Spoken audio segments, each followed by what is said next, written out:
Christmas. Merry Christmas. दुनिया का सबसे बड़ा फेस्टिवल।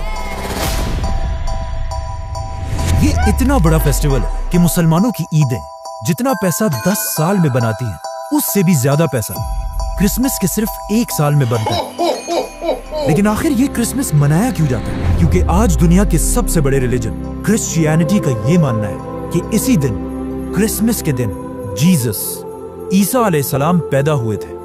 लेकिन अब क्वेश्चन ये है कि अगर यही दिन 25 दिसंबर ईसा अलैहिस्सलाम की बर्थडे है, तो फिर मुसलमान इसे क्यों नहीं मनाते? क्योंकि यहाँ पर एक बहुत बड़ी कंफ्यूजन है। आज से 2000 साल पहले ईसा अलैहिस्सलाम फलस्तीन के एक छोटे से शहर में एक मिरेकल से पैदा हुए। ये वो जमाना था जब फलस्तीन में तो यहूदी आबाद थे ही, लेकिन यहाँ पर यहूदियों की हुकूमत नहीं थी। हुकूमत उस वक्त की एक बहुत बड़ी सुपर पावर रोमन एम्पायर की थी। जब रोमन एम्पायर अपनी ताकत की पीक पर थी और यहाँ के बादशाह का नाम था सीजर ऑगस्टस, जो रोमन एम्पायर का सबसे ताकतवर बादशाह था। और इसके नाम को, ऑगस्टस को, आज हम सब बहुत अच्छी तरह जानते हैं, क्योंकि इसी ऑगस्टस के नाम पर साल के एक महीने का नाम भी रखा गया है। जैसे ही ऑगस्टस अपनी ताकत की पीक पर पहुंचा, उसने वही गलती की जो हमेशा हर बादशाह इस पोजीशन पर पहुंचकर करता है। ऑगस्टस अपने आप को एक आम इंसान की बजाय एक खुदा, गॉड कहलवाने लगा और पूरे रोमन एम्पायर में लोगों से अपनी इबादत करवाने के लिए अपने नाम के टेम्पल्स बनवाए। अगर हिस्ट्री को देखा जाए, जब भी कोई शख्स इस लेवल की ताकत तक पहुंचता है, तो अल्लाह उसके गुरूर को तोड़ने के लिए बिल्कुल मूसा अलैहिस्सलाम की तरह एक माइटी प्रॉफिट भेजता है। तो इसी सीजर ऑगस्टस के दौर में ईसा अलैहिस्सलाम पैदा हुआ। ईसा अलैहिस्सलाम भी यहीं पर रोमन एम्पायर के अंडर फलस्तीन में यहूदियों के साथ बड़े हुए। लेकिन ईसा अलैहिस्सलाम बचपन से अपनी एज के बाकी सारे नॉर्मल बच्चों से बहुत ही डिफरेंट थे, क्योंकि बचपन में एक बार ईसा अलैहिस्सलाम अपनी माँ मरियम के साथ एक बाजार में घूमते घूमते कहीं गायब हो गए और काफी ढूंढने के बाद भी वो पूरे बाजार में कहीं नहीं मिले। तो आखिर उनकी माँ उन्हें ढूंढते ढूंढते यहूदियों के एक टेम्पल की तरफ गए, जहां पर उन्होंने देखा कि यंग ईसा अलैहिस्सलाम उस वक्त के बड़े यहूदी उलमा के साथ डिबेट कर रहे थे। और उनके क्वेश्चंस को सुनकर यहूदी स्कॉलर्स के चेहरे बिल्कुल गुस्से से भरे हुए थे, क्योंकि उनके सामने ऐसे क्वेश्चंस करने की अब तक किसी में जुर्रत नहीं थी। इसी तरह ईसा अलैहिस्सलाम फलस्तीन में बड़े होते गए और आगे जाकर उन्हें अल्लाह की तरफ से एक बहुत ही यूनिक पावर मिली, जिसमें वो किसी भी बीमार शख्स को सिर्फ एक उंगली के टच से बिल्कुल ठीक कर देते थे। और अपनी इस पावर को यूज करके ईसा अलैहिस्सलाम गरीब लोगों की मदद करने लगे। और जैसे जैसे लोगों को ईसा अलैहिस्सलाम की इस ताकत का पता चला, तो वो दूर दूर से ईसा अलैहिस्सलाम के पास आने लगे। और इसी तरह आहिस्ता आहिस्ता ईसा अलैहिस्सलाम की पॉपुलैरिटी पूरे फलस्तीन में फैलने लगी। आखिर ईसा अलैहिस्सलाम इतने फेमस हो गए कि वो जिस भी शहर की तरफ जाते थे, वहां के सारे लोग उन्हें वेलकम करने के लिए उस शहर से बाहर निकल आते थे। और ईसा अलैहिस्सलाम अपनी पावर से उन सब की बीमारियां दूर कर देते थे। यहां तक तो सब बिल्कुल ठीक था, लेकिन आहिस्ता आहिस्ता ईसा अलैहिस्सलाम अपने फॉलोअर्स को बिठाकर उनके सामने स्पीचेस करने लगे। और इन स्पीचेस में वो बार बार लोगों को ये समझाने लगे कि आज हमारे इस रिलीजन को सिर्फ और सिर्फ इन यहूदी स्कॉलर्स ने तबाह किया है, जो अपने टेम्पल्स में बैठकर सिर्फ गरीब लोगों से चंदा जमा करते हैं।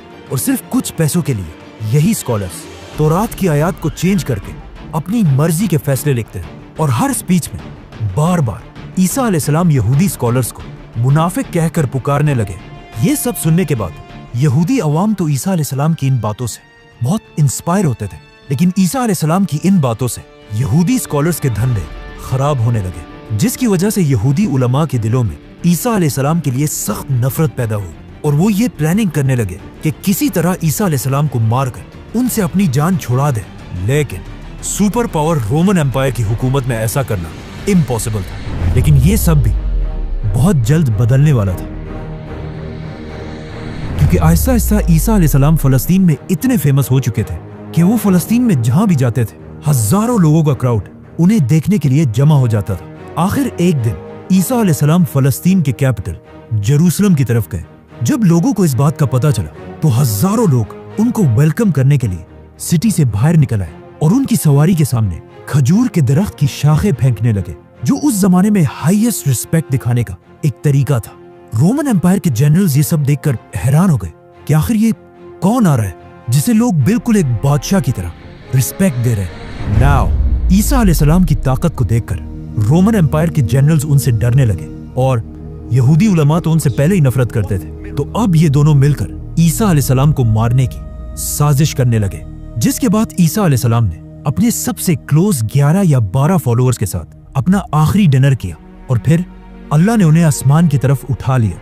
लेकिन क्रिश्चियंस का मानना है कि इसके बाद उन्हें मार दिया गया। अब ईसा अलैहिस्सलाम तो दुनिया से चले गए, लेकिन यहाँ फलस्तीन में उनके 11 फॉलोअर्स ने फैसला किया कि वो ईसा अलैहिस्सलाम की टीचिंग्स को पूरी दुनिया तक पहुंचाएंगे। तो सबसे पहले इन फॉलोअर्स ने यहूदियों को कन्विंस करने की कोशिश की, लेकिन ऑफ कोर्स यहूदियों ने ईसा को नहीं माना, तो इनको क्या मानेंगे। तो ये फॉलोअर्स यहूदियों को छोड़कर दुनिया के बाकी लोगों तक ईसा अलैहिस्सलाम का मैसेज पहुंचाने लगे और यहूदियों के बिल्कुल ऑपोजिट बाकी दुनिया में क्रिश्चियनिटी बहुत तेजी से फैलने लगी। और इन्हीं नए फॉलोअर्स में से एक का नाम सेंट पॉल था।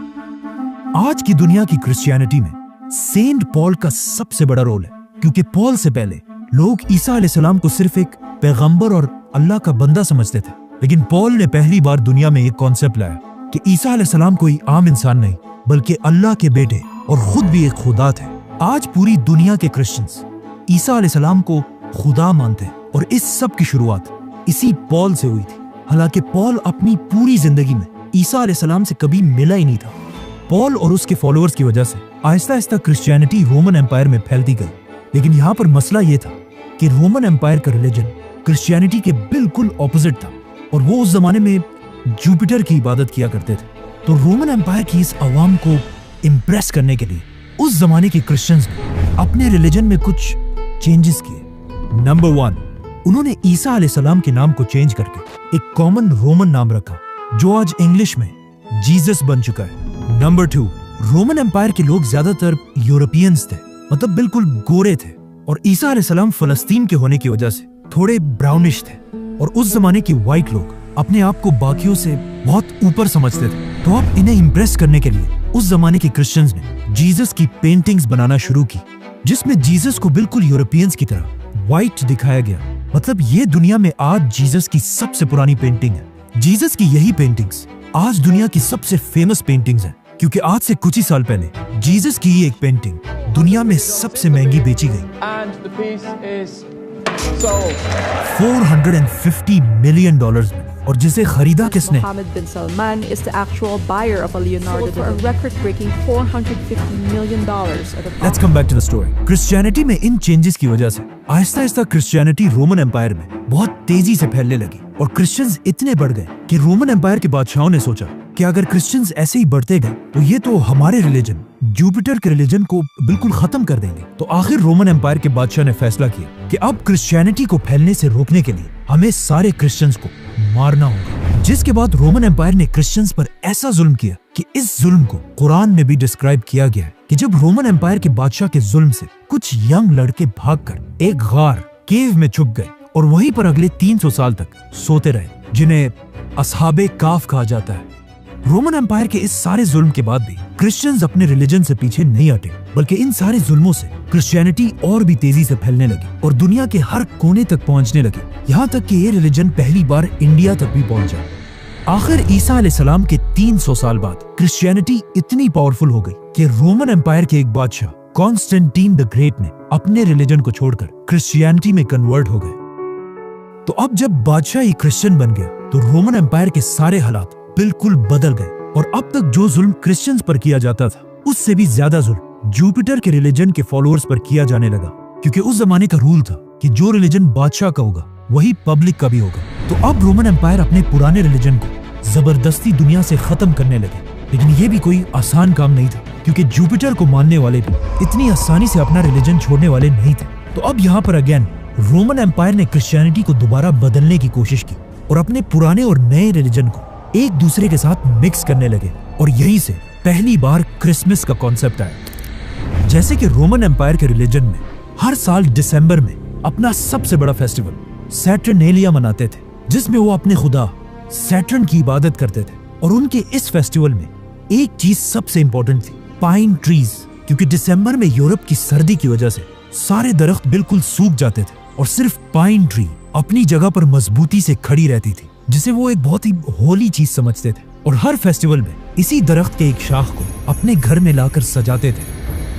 तो अब रोमन एम्पायर ने अपनी पूरी सल्तनत को एक रिलीजन में जमा करने के लिए अपने पुराने रिलीजन से फेस्टिवल्स उठाए और अपने नए रिलीजन से जीसस क्राइस्ट और इन दोनों को मिला दिया और कहा कि जीसस क्राइस्ट दिसंबर के महीने के आखिर में पैदा हुए थे। और सारे क्रिश्चियंस को हुक्म दिया कि इस दिन को 25 दिसंबर को बिल्कुल पुराने रिलीजन की तरह जीसस क्राइस्ट की बर्थडे मानकर सेलिब्रेट किया जाए। और इसी तरह इन दोनों रिलीजन्स को मर्ज करने के बाद अब पूरी रोमन एम्पायर क्रिश्चियनिटी में कन्वर्ट हो गई। लेकिन आज दुनिया का कोई मुसलमान भी इस दिन को सही नहीं मानता और कुरान में भी ईसा अलैहिस्सलाम की पैदाइश की स्टोरी बिल्कुल ऑपोजिट है। क्योंकि कुरान में है कि जब ईसा अलैहिस्सलाम पैदा हो रहे थे तो उनकी माँ मरियम के पास सिर्फ एक खजूर का दरख्त था, जिस पर उन्हें हुक्म दिया गया कि घबराओ मत और इस खजूर के दरख्त को हिलाओ ताकि इससे तुम्हारे लिए ताजा खजूर गिर सके और तुम्हें ताकत मिले। खजूर का दरख्त। अब मसला ये है कि दरख्त पर खजूर तभी बनते हैं जब सख्त गर्मी का मौसम हो, which means according to Quran ईसा अलैहिस्सलाम की पैदाइश जरूर गर्मी के महीनों में हुई होगी और दिसंबर का तो कोई सवाल ही पैदा नहीं होता। और ये सिर्फ कुरान में ही नहीं बल्कि क्रिश्चियंस भी ये मानते हैं कि उन्हें ईसा अलैहिस्सलाम की पैदाइश के सही दिन का पता नहीं है। जो भी हो, अब पूरी रोमन एम्पायर क्रिश्चियनिटी में कन्वर्ट हो चुकी थी और जैसे ही रोमन एम्पायर के लोग क्रिश्चियंस बने, ये वही टाइम था जब अल्लाह ने असहाबे काफ को अपनी लंबी नींद से उठाया और उन्होंने उठकर एक दूसरे से पूछा कि हम ज्यादा से ज्यादा कितने वक्त तक सोए होंगे। तो उनमें से एक ने कहा कि 1 या आधा दिन। लेकिन जब वो बाहर निकले उन्हें पता चला कि यहाँ तो सब कुछ बिल्कुल बदल चुका है। इसके बाद क्रिश्चियनिटी दुनिया का सबसे बड़ा रिलीजन बना और आने वाले वक्तों में Roman empire, British empire, Spanish empire की वजह से आज तक क्रिश्चियनिटी दुनिया का सबसे बड़ा रिलीजन है। और क्रिसमस दुनिया का सबसे बड़ा फेस्टिवल जिसमें हर साल पूरी दुनिया से लोग $1 ट्रिलियन से भी ज्यादा पैसा खर्च करते हैं, जो हर साल के ईद से 10 गुना ज्यादा पैसा है। लेकिन ये हमेशा से ऐसा नहीं था। क्रिसमस पहले के जमाने में सिर्फ एक छोटा सा फेस्टिवल था जिसमें लोग चर्च में जमा होकर अल्लाह और ईसा अलैहिस्सलाम को याद किया करते थे। लेकिन आहिस्ता आहिस्ता लोग इस सब से बोर होने लगे। तो अब लोगों को दोबारा क्रिसमस की तरफ अट्रैक्ट करने के लिए कुछ लोगों ने क्रिसमस के इस फेस्टिवल में नई चीजें ऐड की, जैसे कि म्यूजिक, गाना, शराब। और क्रिसमस के इस फेस्टिवल में जो सबसे बड़ा एडिशन किया गया वो था सेंटा क्लॉज, जो पुराने जमाने में एक real Christian scholar Saint Nicholas थे, जो अपनी जेनरोसिटी की वजह से पूरे क्रिश्चियंस में मशहूर थे। आज से 150 साल पहले जब पहली बार सेंटा क्लॉज को इंट्रोड्यूस कराया गया तो वो ज्यादातर ग्रीन या ब्लू कपड़े पहनकर बच्चों को गिफ्ट्स दिया करते थे। लेकिन ऐसा ऐसा कोका कोला सेंटा क्लॉज को अपने एड्स में यूज करने लगा और इसके कपड़ों को ग्रीन कलर से बदलकर बिल्कुल अपने बॉटल्स की तरह रेड और व्हाइट बना दिया। आज क्रिसमस पूरी दुनिया का सबसे बड़ा फेस्टिवल है, जो सिर्फ क्रिश्चियन कंट्रीज में नहीं बल्कि चाइना और इंडिया जैसी बड़ी कंट्रीज में भी मनाया जाता है, जिसकी वजह से क्रिसमस के फेस्टिवल में पूरी दुनिया से $1 ट्रिलियन से भी ज्यादा का बिजनेस होता है। और ये $1 ट्रिलियन इतना ज्यादा पैसा है कि अगर मुसलमानों की 10 साल की ईदों को भी मिला दिया जाए तब भी वो 1 साल के क्रिसमस से कम बनते हैं।